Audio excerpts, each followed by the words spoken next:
Hello there. So I'd like to share with you how I am learning German currently. I am a really beginner, and that's okay because we're not all experts at every language. First, I'd like to tell you why you should listen to me at all. Basically, I have a lot of experience with languages, including I'm very fluent in Japanese. I've worked as a translator over the years. And also French. I mean, I used to be really fluent in it. You can, on my channel, I made this video, which it's kind of, some people would be embarrassed, but the thing is, I've barely spoken French for like the last 15 years or so. I lived in France for 2 years. I used to be very fluent. Anyway, there's stuff to talk about as far as like how to maintain a language, and I kind of did this on purpose where I forgot a bit and just to see what that's like and what kind of, how much do you lose the language over time, or at least how much do I lose it? And so if you want to see somebody who has barely spoken for 15 years, you can click on that video and see what it's like. Somebody who was very fluent, who is now losing it. And including, I guess the embarrassing thing also is that sometimes I forget very basic words, but you can check that if you want to. Anyway, my Japanese is quite good. But okay, let's move on to the content of the video. And so what am I doing right now to learn German? So yeah, I have experience learning. So obviously I'm going to have some decent methods, particularly because I've learned Japanese. That's a very hard language to learn. So I learned quite a lot from that.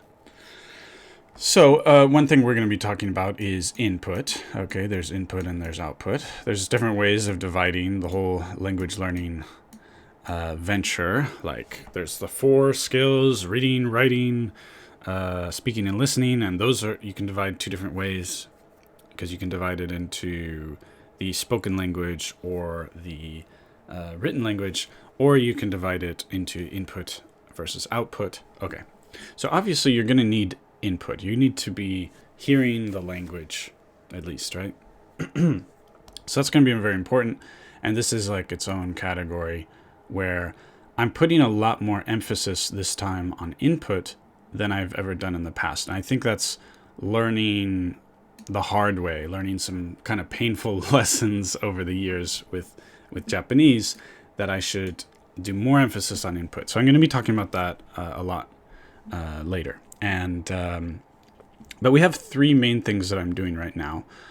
One of them is Duolingo, and I'm not in a position to recommend Duolingo because I've never really used it that much before. But so it's an experiment. There's going to be 3 main things that I'm doing, and one of them is Pimsleur. I'll just write a P.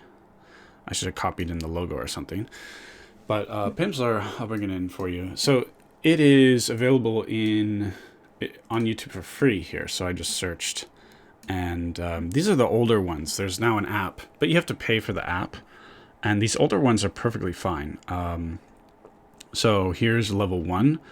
There'll be, in my experience, there's at most 3 levels. I think maybe they've gone deeper in some of them. But level 1. So the idea is it's about 30 days. It's about 20-25 minutes a day, maybe 30 minutes per day for about a month. So that's one level. So I'll be talking more about that. But so I highly recommend this. This is like the key for me to learning a language. But the emphasis here is on speaking. And that is very important because most of the other stuff out there for learning languages, they don't really help you that much with speaking. And Duolingo as an example, or if you use Rosetta Stone or something, they will put in some speaking where you speak into the microphone. But first of all, like it's just not good enough. Okay, I'm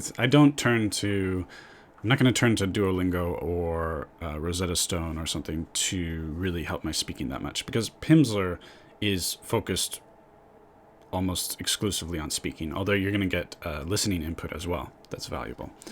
So Pimsleur is really the heavy-duty way to learn to speak. And I think speaking is very important, right? You want to learn to speak the language, I imagine. So Pimsleur is absolutely crucial, and that's the one I very strongly recommend the most. I will say that there's a drawback, of course, and you shouldn't do only Pimsleur. One of the drawbacks is that the main drawback is you're not seeing how things are written, right? And this can be kind of unnerving for people, a bit for myself, and also I really want to see how things are written. Now, those free ones on YouTube are, I guess, Pimsleur speaking and reading. So they used to have Pimsleur back in the day came in this huge box and with CDs, and you had a little book with some reading practice. So they do. One of the lessons I've done so far, it had like 5 minutes of reading practice at the end, and I just kind of skipped over it because I don't have the book. Now, it's not that big of a deal that you're not seeing how things are written when you're doing Pimsleur. It is a little annoying, I guess, but you just go with the flow and don't sweat it too much. Sometimes you'll be kind of unsure about how something is written. For example, one of the words I learned is verstehen, like to understand in German. And so it sounds, I think it's a V in the front, but I'm not sure. It sort of sounds like an F sound. So you'll have these things where you're kind of not sure. But see, with your input, so then you keep an eye out and try to find those words, or maybe it'll show up in Duolingo. So it kind of creates a fun game that whatever you find, whatever you know from Pimsleur, you're on the lookout for finding those in everything else that you're doing. Okay. So more on that a bit later. But there's this other thing, which is, I guess, vocab lists. But I'm especially interested in lists that are based on frequency. Okay, so here's a naive idea of how to learn a language, but and it's not complete, but there's some truth to the value of this idea. So here's an idea. I'll just learn 2,000 words, the most common 2,000 words, and they say that that's like 90 to 95% of the language is those most common 2,000 words. Typically, that's the case. So I'll just learn those, and then I should be pretty much good to go. I'll, I'll memorize them, then I'll listen to somebody speaking, watch some videos or something, and I'll be able to identify almost everything. And then, so if I could learn 100 words a day, then in 20 days I could learn 2,000 words, and then just start watching some videos, and pretty soon after like a month, I'll have a really good understanding of the language. Now that's a bit naive, mainly because two things. Mainly the grammar, but secondly, some words and particularly phrases and expressions have subtle differences in meanings. Like in French, there's the false friends, they call them. I guess maybe it's a general thing for all languages, but they'll have words, and there's a lot of words in French that are the same word in English, but they have different meanings. So you have to watch out for that. And there will be a lot of words that just have subtle differences in nuance and so on. And sometimes that will just take time. Sometimes there's expressions that you might hear or see hundreds of times before you really understand what it means. That's sort of rare. That happens sometimes when the meaning of that expression or word does not exist in the languages that you know. Then it can take a significant amount of time to understand it. But most of the time, if you notice a word a handful of times, and you at some point see what the meaning is or figure out the meaning from context, once you've been exposed to it a handful of times, typically you're more or less good to go. You might forget it again later, but if you're consistently reviewing and practicing, you're more or less good to go, and that's what you want. Okay, but the big thing is the grammar. Now with Japanese, for example, Japanese, the grammar is so crazy different from English that this is a huge obstacle to learning the language. But let's say if you pick a European language, it's still, it's a different way of thinking. The order of things is all different. So I'd say that, learning the 2,000 words, memorizing the meaning, it will definitely help. But the thing that's going to take a bit longer is just making sense of the grammar, because it's a different way of thinking. That takes a bit longer. But this idea, this sort of naive idea of, oh, I'm going to learn the most common 2,000 words and then I'll be good to, more or less good to go. It's naive and it's basically wrong, but there's a nugget of truth. There's a kernel of truth there. And I do believe that just grinding through vocab and trying to memorize lists of vocab is very valuable. And so I would start with the first 100 most common words and then read a few different lists. There'll be like lists of these. Better if they're categorized. Okay, there'll be not just the most frequent, but there'll be, here's some nouns, here's some verbs, and so on. There will always be some words, particularly things that function like prepositions, like in, at, on, and there'll be words like in English, like set or get or take. We use these in many, many different ways. So there will be some words that you can't just learn the first time you study it. Just be patient. Don't demand that you perfectly understand everything before you move on. That's very important. So look at prepositions. I'm not going to write it out, but then after you've looked at a few of these lists on a few different days, step it up to maybe 500 or 200 or 500. Then, on a few different afternoons, study a few different of these lists. At least the words are going to be, there might be different words, but they also might be presented differently. So that's why I say look at different lists a few different times.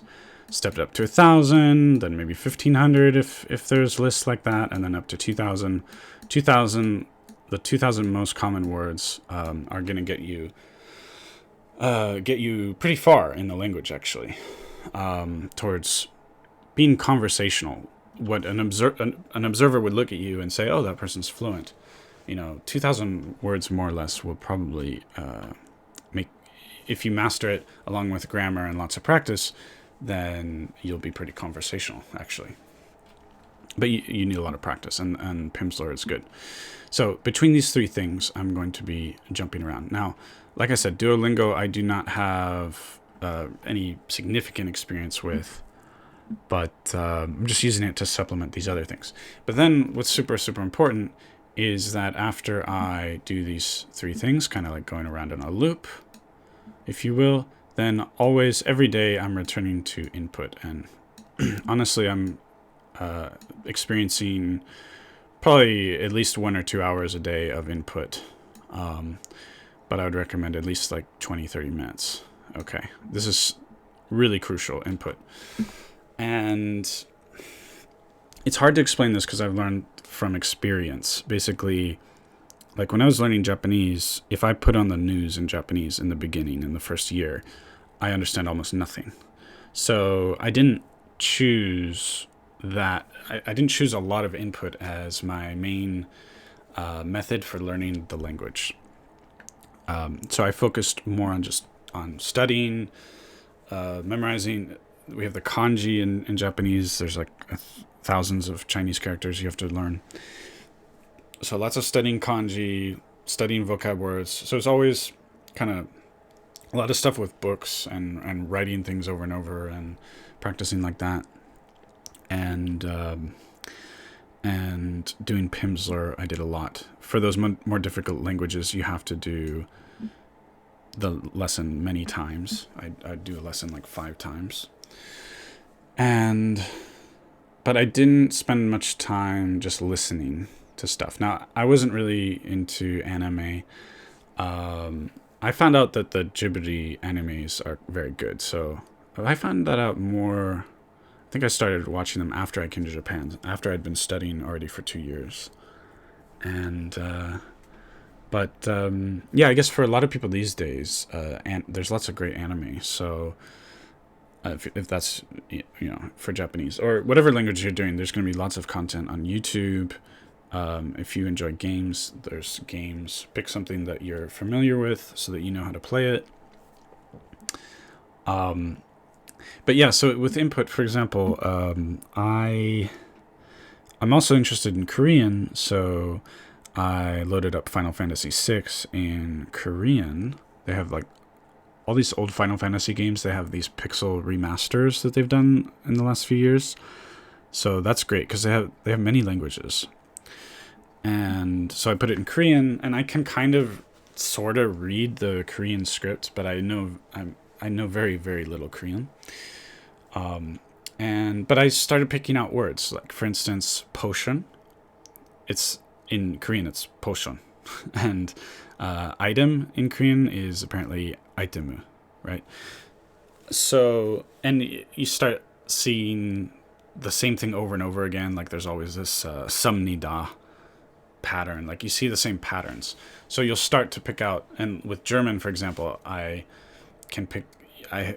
began the first 2 weeks. I only did this sort of input exposure, and I was picking out, when verbs like to be conjugated generally. To be, to know was coming up. Somebody was saying, I don't know. I think it's ich weiß nicht, maybe. Something like that. So you find things and you keep seeing the same thing over and over again. Another example is etwas, which means something. So part of it is building up curiosity. So I don't really enjoy looking up words that I'm not genuinely curious about. But after I see something several times, I'm like, what is that? I don't always look it up. Sometimes I just maintain the curiosity. But sometimes I do. And sometimes by context you figure things out as well. So that ich weiß nicht, I think I figured out just from the context. The people were saying, I don't know. And I saw that several times. I don't know. In Skyrim. And like right now there's a couple words that I'm curious about. I don't really know what they mean. Doch, I see that frequently, and noch I see a lot, and I don't know what they mean. I could look it up, but maybe I will. I don't know. And I see los all the time. I think it means go, but I'm not quite clear. Is it conjugated or what's going on? So I enjoy these. I enjoy feeling this curiosity. So I want to know what they mean. That's part of being curious. But I actually, maybe I'll reach a breaking point and I'll look it up. I'll look online. I'll Google it or something. But I enjoy this curiosity. I enjoy consuming this input and wondering about these things, and then you pay attention a bit and notice more things. So you also, when you're consuming input, you want to switch. You want to be able to switch from paying attention, but also sometimes relaxing. Because you can't, when you're consuming input, when you're listening to things, and it's a foreign language, you can't be like super focused 100% of the time, right? That'll be so exhausting. It gets exhausting really quick. With German, like if I see a bunch of text, I can sit there and pretend to read it and go through like word by word. And after a couple minutes of that, I'm going to be pretty tired. It's exhausting because I don't understand anything. So you have to be able to switch and switch off your brain, okay, and relax. But then sometimes also focus, because you'll get a lot more out of it if you're paying attention a bit, right? Try to identify words that you've seen before. Sort of develop this recognition. Oh, I've seen that before. Because that actually, I view that as the first step to learning something, is just to recognize it.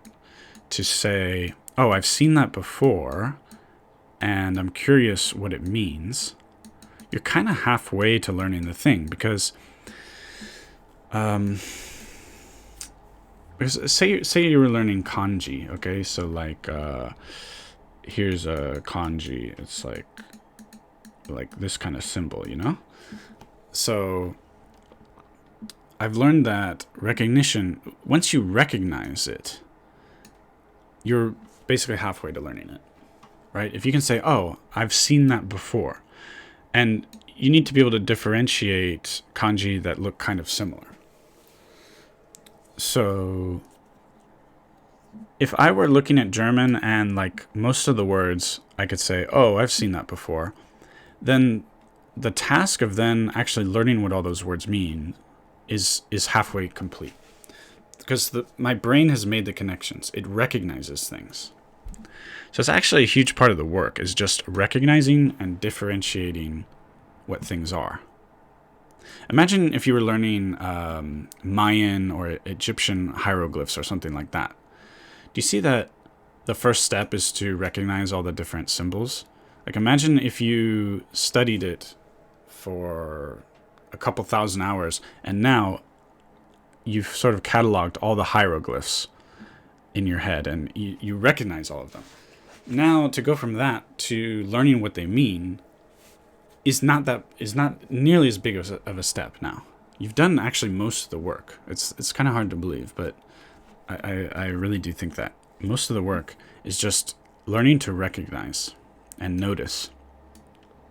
Okay, noticing is sort of like basic or obvious, but sometimes basic and obvious things need to be said. Noticing is a huge part of learning a language. Notice things. And that gets back to this, like when you're experiencing input, do you actively pay attention or do you sort of switch off your brain and just relax? You need to do both, because always paying attention is exhausting, but never paying attention is not good either.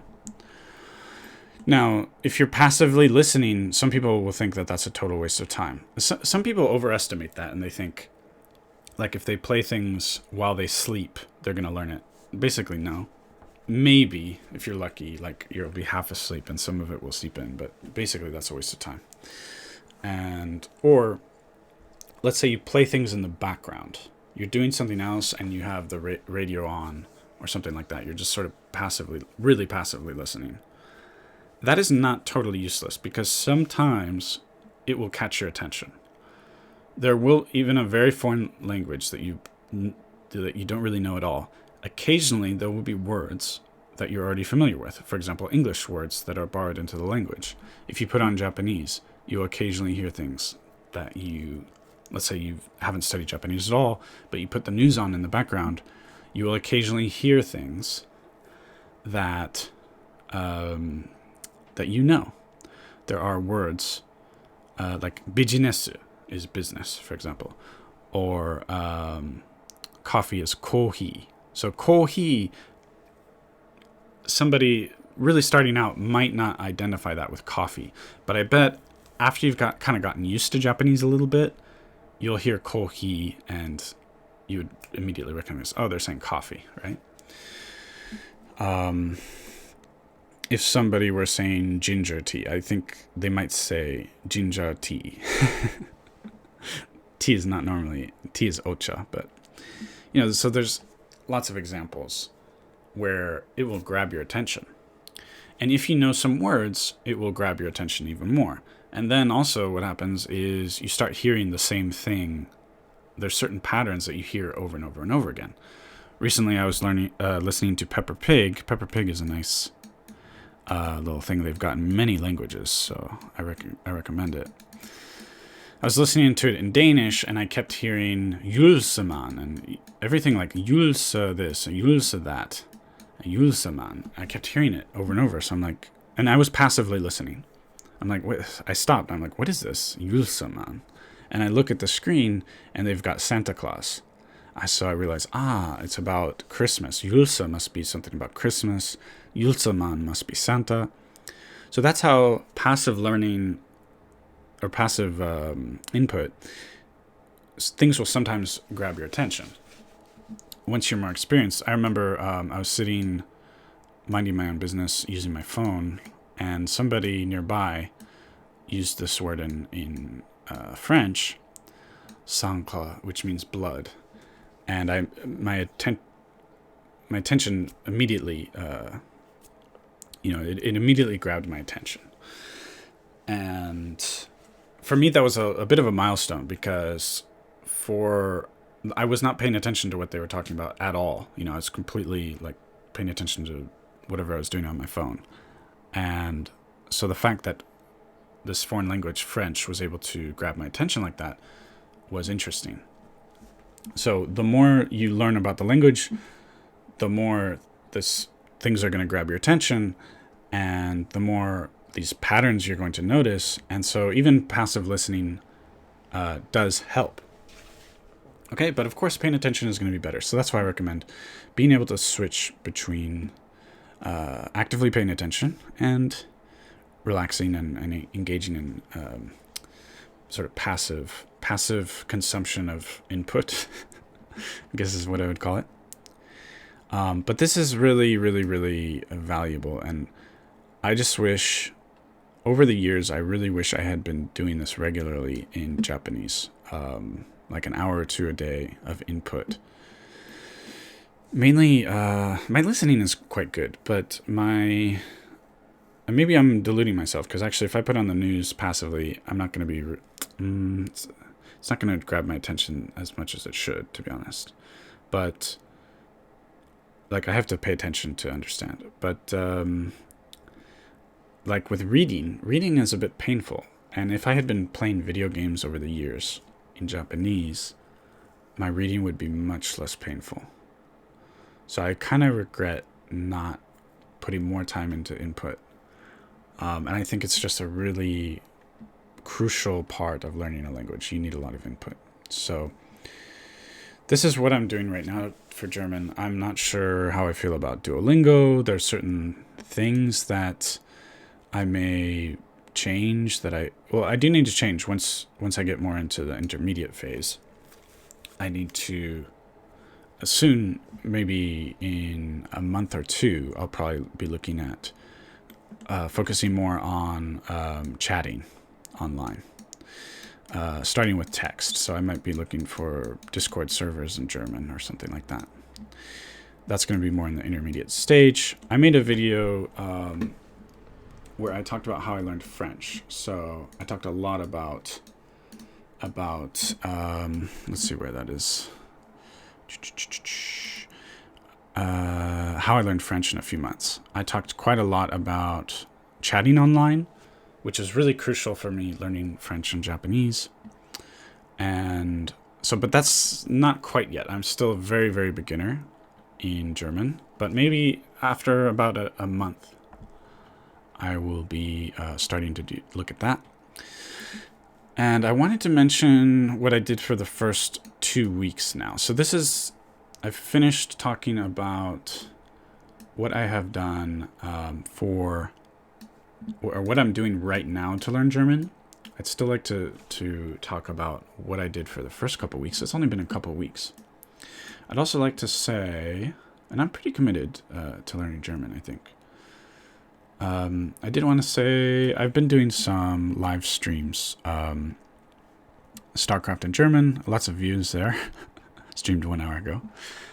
And I really enjoyed doing StarCraft. Let's zoom in a bit. StarCraft I really enjoyed. I've done Chrono Trigger in Japanese. So if you have any requests, French, German, Japanese, Korean, or any language, if you have a request, go ahead and I might do it.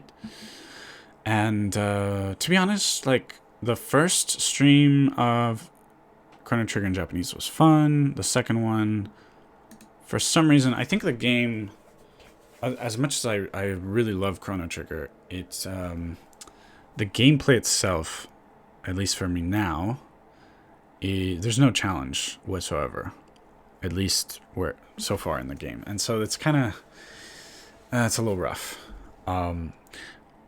And StarCraft I thought was going to be a little boring, to be honest, but I really enjoyed it.